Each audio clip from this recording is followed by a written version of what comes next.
7 तारीख के बाद जम्मू सेक्रेटरी की अगर मैं बात करूँ तो वहाँ पर काम करने के तौर तरीके जो है वो पूरी तरह से बदल जाएंगे और आपको ये जानना बहुत ज़्यादा ज़रूरी है। और अगर आप 7 मार्च के बाद अगर आप अपनी हार्ड कॉपी या फिर कोई फाइल लेकर सचिवालय जाते हैं तो उसे स्वीकार नहीं किया जाएगा, क्योंकि 7 तारीख के बाद ई ऑफिस की प्रक्रिया जो है वो जम्मू सेक्रेटरी और श्रीनगर सेक्रेटरी में जो है उसकी शुरुआत होने जा रही है।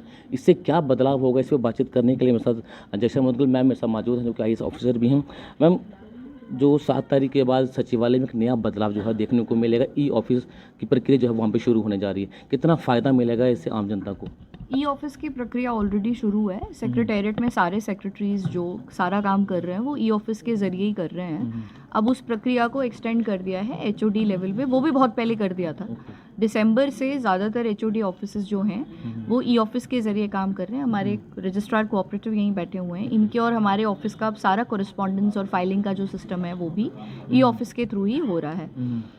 E office is efficient. एक तो उसकी स्पीड बहुत फास्ट होती है कि आप इंस्टेंट, अब हमें वो सरकारी चिट्ठी को लिफाफे में डाल के फिर उस पर स्टैंप लगा के फिर उसको पोस्ट करके अब हम वेट करेंगे कि श्रीनगर से चिट्ठी जम्मू कब आएगी, उस टाइप की चीज़ें नहीं है। प्लस फिजिकल फाइल्स को मैनेज करना, इधर उधर की फाइल मूवमेंट्स ट्रैक करना डिफिकल्ट होता है, जबकि इलेक्ट्रॉनिक फाइल का फाइल मूवमेंट जो है वो ऑलरेडी आपके कंप्यूटर में लॉग्ड इन रहता है, तो ट्रैक भी रहता है किसके पास कौन सी फाइल कितने समय रही।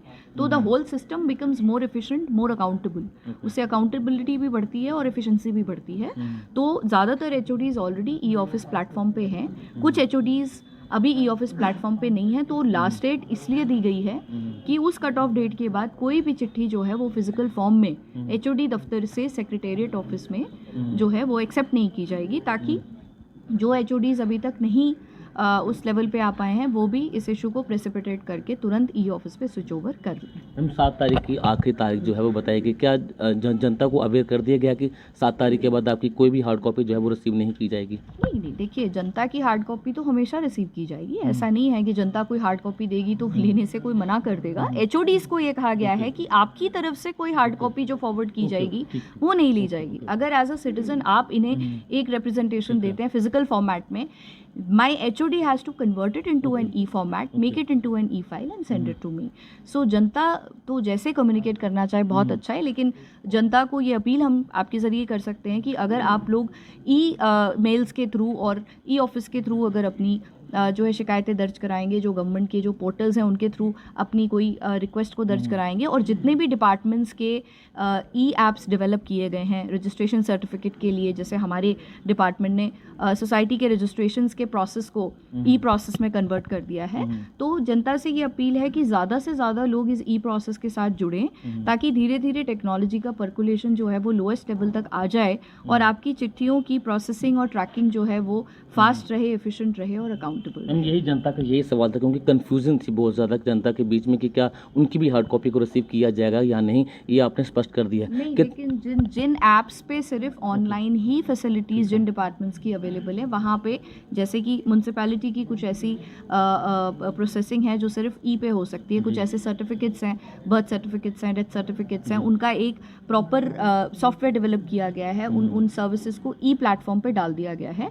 उन सर्विसेज के लिए गुजारिश है जनता से कि वो ई के थ्रू ही अप्लाई करें, because the entire software is built to benefit the people. ये लोगों के बेनिफिट के लिए ही किया जा रहा है, ताकि उनको अपनी जो सर्विसेज हैं उसको ट्रैक करने में, अपनी एप्लीकेशंस को ट्रैक करने में आसानी रहे। मैम, आम जनता की अगर बात करो तो ऑफिसों के काफ़ी ज़्यादा चक्कर जो है वो लोगों को लगाए जाते थे, क्या लगता है कि ई ऑफिस होने के बाद जनता के जो मसले हैं फास्ट ट्रैक पर हल हो सकेंगे?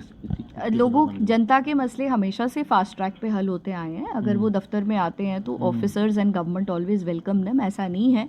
पर हाँ, फॉर्मेलिटीज़ जो हैं वो जब पूरी होंगी तभी उनको वो सर्विसेज जो हैं वो मिल सकती हैं। सेम ही ई पे भी अप्लाई करता है। जब भी वो अप्लाई करेंगे उसमें जो जो रिक्वायरमेंट्स हैं, जिन डॉक्यूमेंट्स को साथ में लगाना है, संलग्न करना है, वो सब उस एप्लीकेशन के साथ अगर वो लगाएंगे तो बिल्कुल डेफिनेटली, जैसा कि मैंने आपको कहा कि एफिशिएंसी एंड पेस जो है सर्विस डिलीवरी की वो डेफिनेटली इंप्रूव होगी, तो जनता को उससे डेफिनेटली बेनिफिट मिलेगा। चलिए, बहुत शुक्रिया तो कीमती समय हमारे साथ साझा करने के लिए। तो साफ तौर से 7 तारीख के बाद हार्ड कॉपी को रिसीव नहीं किया जाएगा और इस बदलाव से जो है वो कम से कम जम्मू की आम जनता को काफ़ी ज़्यादा फ़ायदा जो है वो मिलने वाला है। बने रहना पब्लिश के साथ।